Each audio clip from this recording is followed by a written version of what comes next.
Hey fam, welcome to Simplexity, a podcast where I should say a conversation. Oh, this Where isn't a podcast. No, it is not. Let's Okay. change it to a conversation where we talk about seemingly complex matters and attempt to make them plain and simple. Yeah, that's good. Yeah. I don't know what that was, but I will say, Happy Halloween, Pastor, or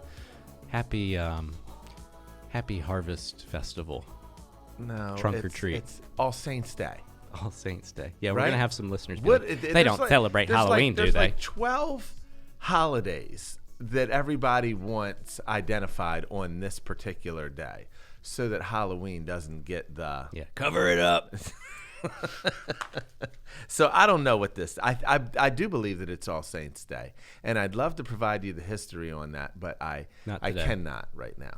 Okay? Are you going trick or treating later? I will. I most definitely will. I'm going to take Silas's candy. We're going to get our pillowcase, and we're going to get good. after it. Yeah. Perfect. We stock up for harvest today. Okay. We got a long winter ahead of us. Yeah. And candy's really expensive this year. Actually, indications show that, or all data, Studies show it's candy. gone up 13% from 2021. That's considerable. That is very considerable. Higher than the So CPI. that's why it's imperative that you get free candy if you happen to purchase candy Yeah. outside of Halloween. Okay. Noted. Yeah. Also noteworthy, Yes. we're on video today. Yes. If you're listening on Spotify or Apple Podcasts, I'm waving to the camera right now.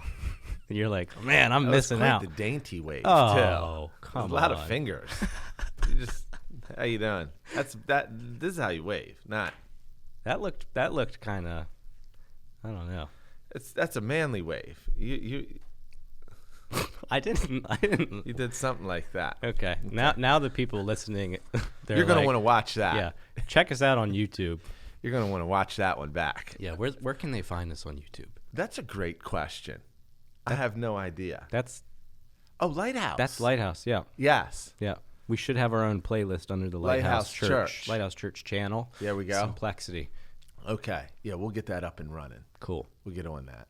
Sweet. Okay, be that it's Halloween, what then is the subject matter today? We're talking about fear. Believe it or not. Ooh, spooky. Spooky fear. Yes.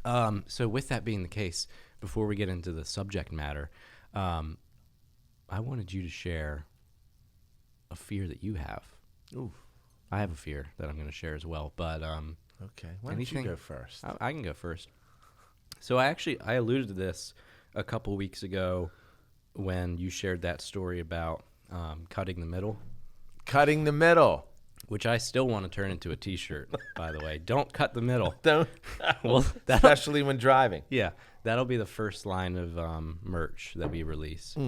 But really, this sounds kind of silly, but that is kind of one of my bigger fears is automobile, not even necessarily accident related, but like breaking down in traffic, because it combines the convergence of two things that I really don't like, that being inconveniencing a lot of people. Yeah. And incompetence on my part. Huh. So like I know so little about cars that if I were to break down, I'm like, What are you going to do? I'm going to put my hazards on and call somebody and then just kind of try to block out the rest of the world because I have no clue what's happening. Right. But I know that I'm inconveniencing and making a lot of people probably really angry because people get so angry in cars. Hold on.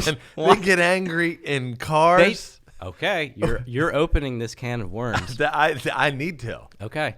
I'm very I am interested. convinced that road rage is a result of dehumanizing people.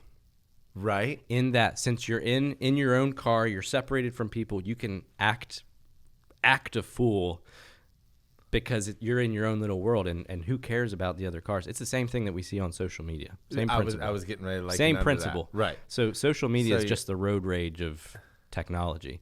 But there are a lot of angry people when you break down, and I have no way to solve it. So that's a big fear. Now, do you think that people get angry when you Yes. break down, or they just get, mildly or even considerably frustrated? I think people are more prone to rage when they're inconvenienced by way of somebody cutting them off, being disrespectful, their negligence causing them almost an accident. Then I can see the anger. But if you break down and you are then causing a great inconvenience to people, I believe that there is a degree of grace given there. You don't think so? Maybe so. I mean, I'm not saying that they're not driving by and being like, "Look at that idiot." Loser. Yeah, right. Maybe that's my fear. But yeah, and now that's more legitimate. But I would just like to Hold up. I guess what I'm trying to do is provide you a degree of comfort if you ever were to break down. Yeah. People are not as angry at you as you may think. I'm projecting a little bit, I guess. Okay. I just wanted to Well, govern that. But I will you. say this. Your family, when it comes to driving, you are very, very intentional, and there's a good word for this, but it's Defensive drivers.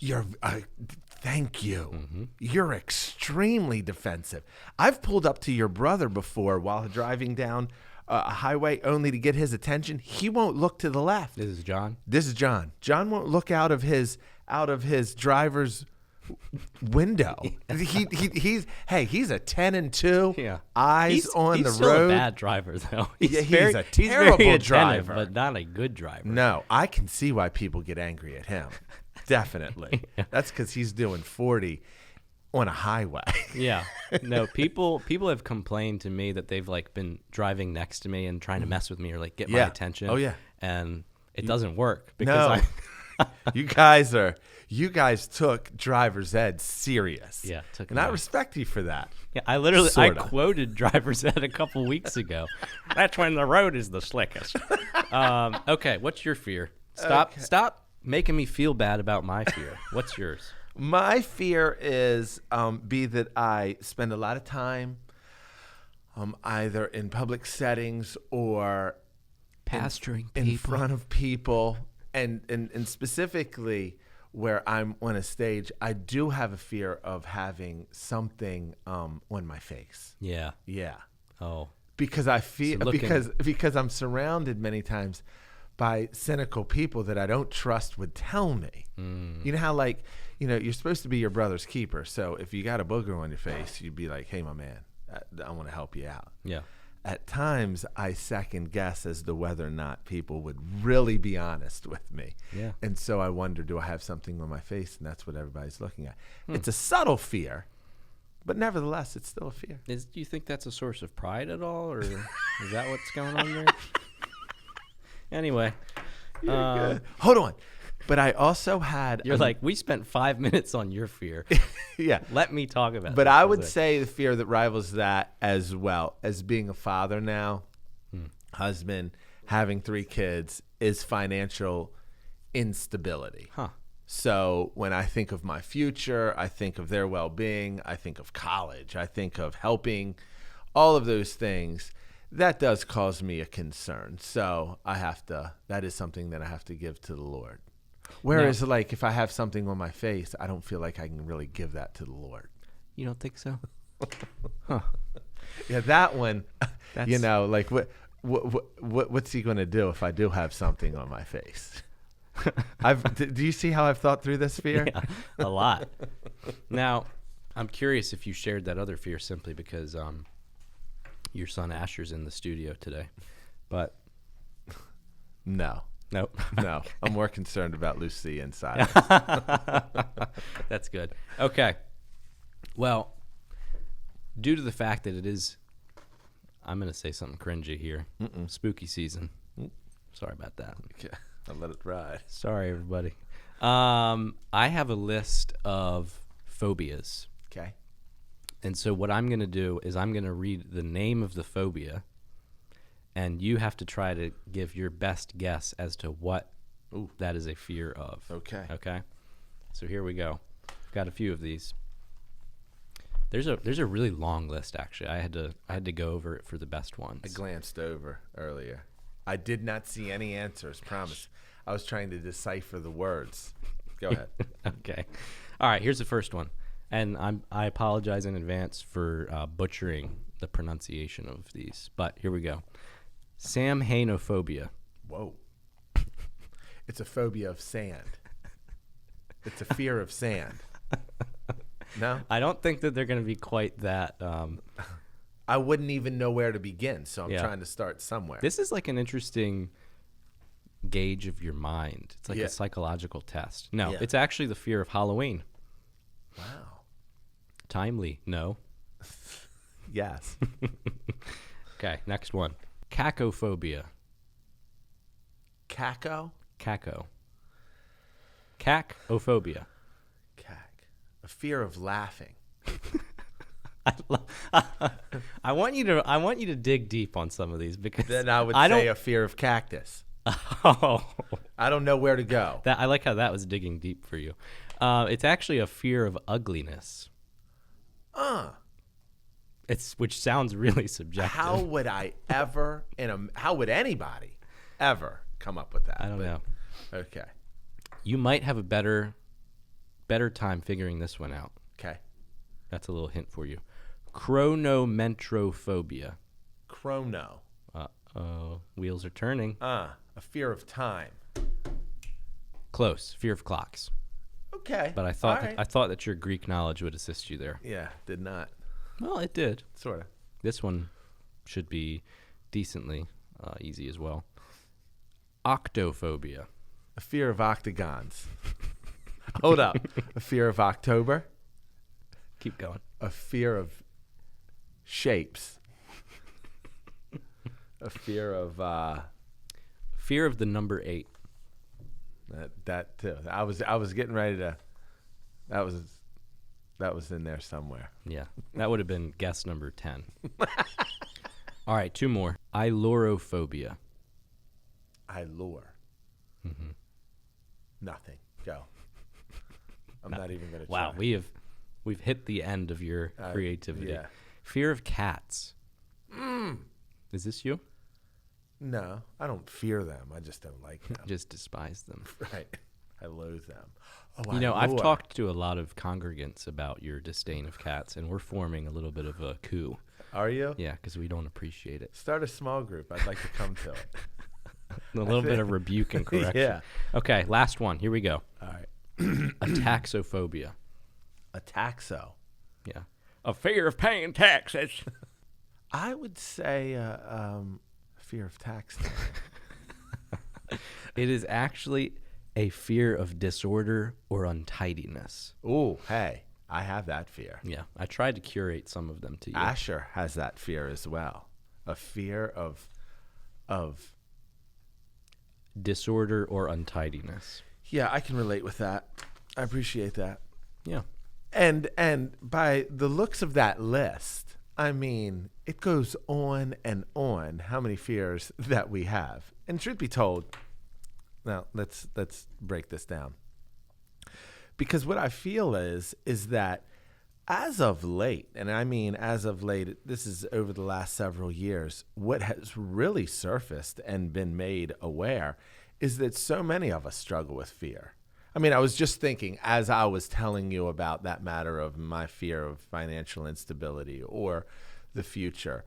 You know, when you get right down to it, I think about that on the daily. It's not like a fear that, you know, rears its head every once in a while or infrequently. It's like as I see my kids get older, as I understand, you know, as things get more expensive, that fear is so prominent. And that's just one of millions of things that we could fall susceptible to and fear. And the reality is everybody deals with fear. Yep. To some degree or another. Some deal with it, process it well, where others it's almost like a paralysis. It was just recently that this year the American Fear Index of 2021 listed the top 10 fears people deal with. I want to read them rapidly, but there's a commonality in them, and I very much can relate with the commonality. But number one is the fear of loved ones dying. 2, loved ones becoming seriously ill. 3, mass shootings. 4, not having enough money for retirement. 5, terrorism. 6, government corruption. That's a recent one.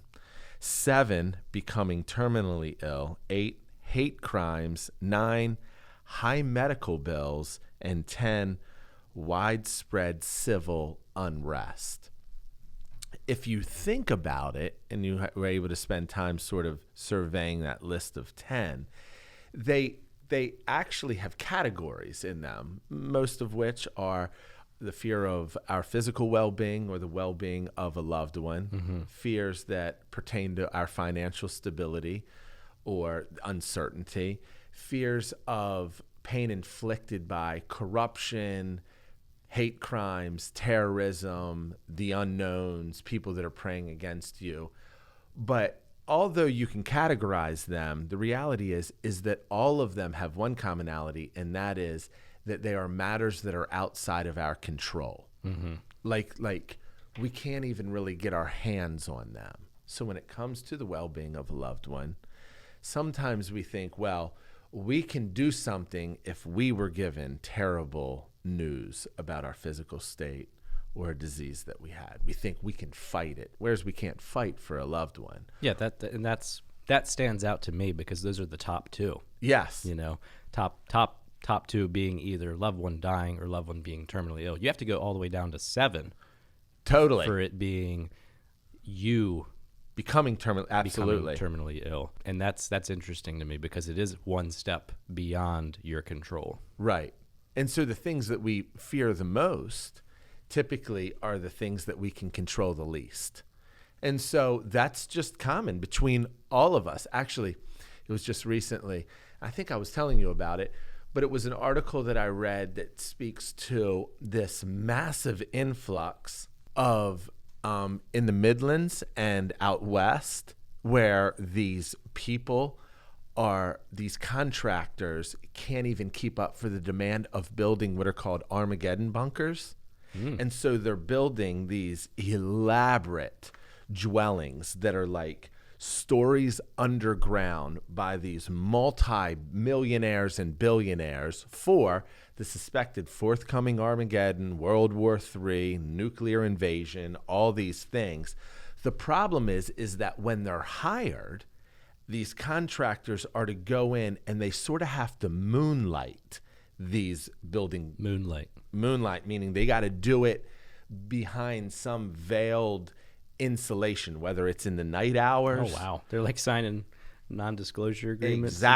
Exactly. Because the fear is not only the forthcoming nuclear, war, but people finding out that you have these safe havens or these panic rooms or these dwellings. Can I come in? Totally. They're coming. They find out you got food, propane, all the conditions to survive. They're coming to your place. And so now they don't want this out in the open or people to find out about. I say that because it doesn't matter how much money you have. It doesn't matter how much security you perceive one to have. Everybody is given way to fear no matter what their socioeconomic status, no matter where they live, no matter provision they have, no matter how young or old they are. But yet, for every fear you try to satisfy, there's another one that rears its head that you can't. So it's like they're not just fearful of the war, then they're fearful of people finding out. Yeah. And then when they get in there, then they're going to wonder, are people just awaiting, to come? They're out there. Paranoia sets in. Totally. They're coming for me. Meanwhile, they're out in the middle of nowhere. No one knows that they're there. No. Except I'll be looking for them. You better believe it. And now that they've done a documentary on it, or at least I read the article, I'm sure the documentary is forthcoming. Yeah. I'm definitely going to start scouring the Midlands. The Midlands. The flatlands. Yeah. So that's the reality, man. And the truth is that all of us have a fear that we are susceptible to give way to. All of us, to some degree or another, struggle on this front. But one thing that I think is worth noting is that many times when we get in the conversation of fears and anxieties, concerns, and things of the like, that we fail to note that fear is not altogether a bad thing. Mm-hmm. Like, I'm not saying fear is a good thing, but there are some things that we should fear. Like, there are some things that I want my kids to fear. I want my kids to fear doing drugs. I want my kids to fear being outside of God's will and sort of plotting your own course without, being prayerful and careful. I want my kids to fear, certain harm and putting themselves in vulnerable positions, and I want to leverage my experience to give them caution to say, you want to be concerned about this. You want to read this right. You want to have a healthy fear of this. Why? Because I think when you do, it provides you a degree of protection.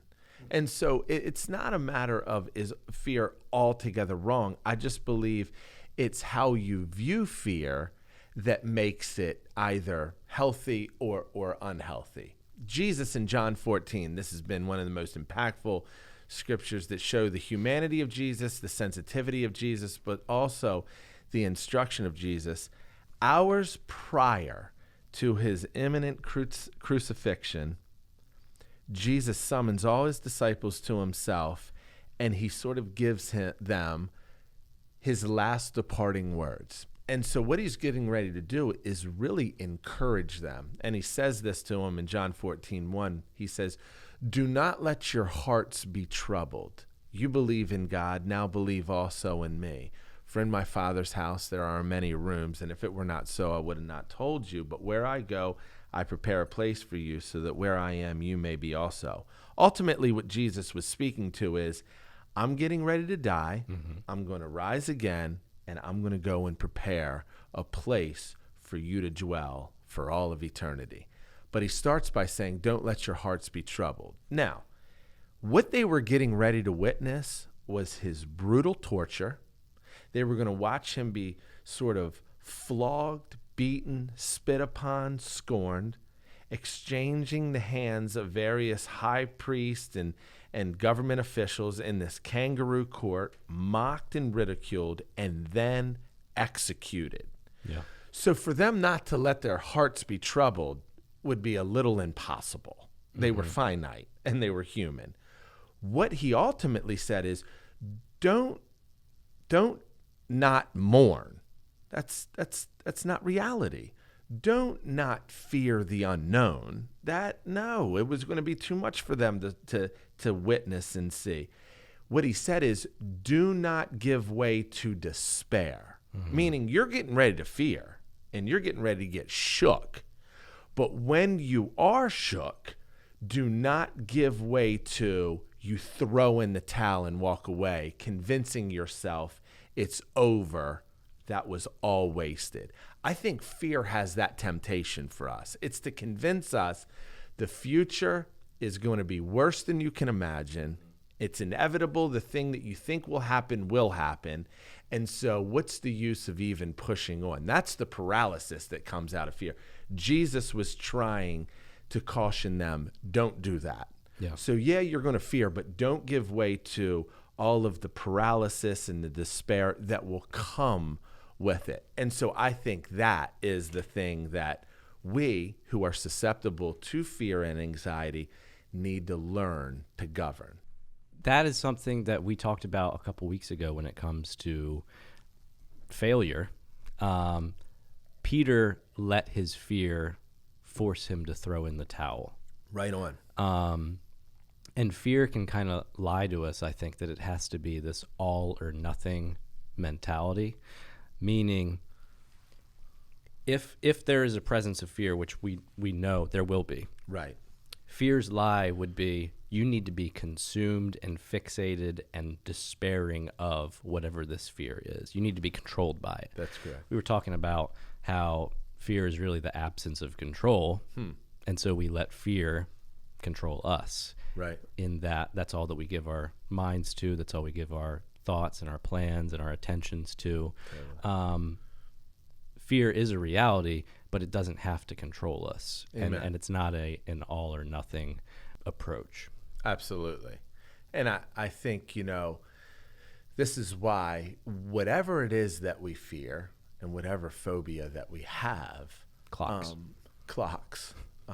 cats, or disorder, we need to look at it not just wisely. It's such a Christian cliche to look at it wisely. What you need to do is look at it with a sobriety. So you need to be able to step away from it and look at it objectively and go, okay, what is this fear doing to me? And then you need to apply what I believe is one of the most clarifying quotes made by Pastor Craig Rochelle. He one time said, whatever you fear the most is an indicator of where you trust God the least.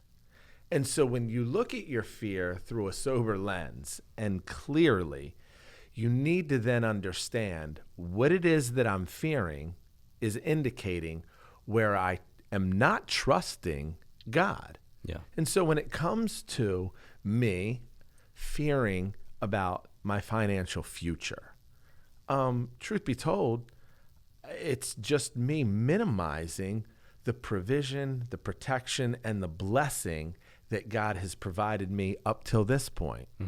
I can't say that I'm financially stable today because of all my hard work, wise decisions, on and on and on. I'm a result of God protecting me, watching over me, and blessing me. If he's done it this far, I can trust his track record's good. He's going to continue to do it. You know my heart, Lord. When it comes to us fearing about the well-being of loved ones, our kids, things like that, it is an indicator of where we're not trusting God. And on the same token, what we're ultimately not in control of. And so if I'm not in control of it, well, then I can then divert my attention and my diligence to say, God, I can't control it, but I can trust you. But you need to be honest about where you're not trusting him. Yeah. And, so those top two fears being loved one being terminally ill or loved one dying, those are things that I don't think anyone would gawk at you having a fear of. Right. I think when it becomes problematic is when it drifts again into that area of control. Yeah. Like, okay, thinking about your loved one. Yeah, I don't want them to be diagnosed with something. But when I'm on the road and I see an ambulance drive by with its lights and its sirens on, and my immediate thought is, I hope that's not mom. I hope that's not dad. I hope that's not, whoever. Right. That could be a little bit of fear controlling my thoughts there. That's right. And that is me trusting God the least in that moment, I think. Yes, I agree. I think you're so right that it's really managing fear. This is why fear is so controlling that I believe that even media broadcasts and outlets know that about us. That this is why we're sold all day long bad news. Seldom do you turn on the news and it's good news. It's perpetually bad news, or it's fearful news, or it's about, the potential of terrible forthcoming news, And so what that does is that preys on your and my need to at least stay glued to it because it's the one part we can control. We can control being in the know of the bad news. You can at least be watching as it happens. As if being in the know helps you be prepared. I think that's, to your point, that's often why we think about it so much.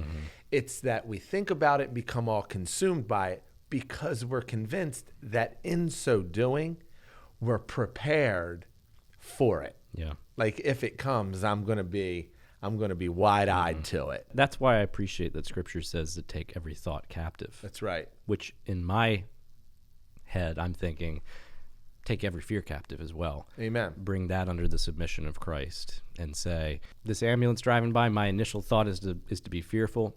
I'm going to submit that to Christ. That's right. That doesn't have control over me right now. Absolutely. And in that same text, it speaks to and tearing down every pretension. I think that's so much of fear, that it's almost a pretending of what could happen when God is the one in control that we need to trust, that won't let it happen, but yet we'll waste our whole lives fearing something that was pretending. And that's why the enemy of our soul preys on us, because we're susceptible to it, we give way to it, and then we're paralyzed by it. So I think the anecdote is that you replace the fear of what you can't control, and I hope this doesn't sound cliche or like an easy fix, but I mean it from the bottom of my heart, that I really believe that what Scripture speaks to holistically is the antidote to fear is not fearing, it's just fearing the right thing.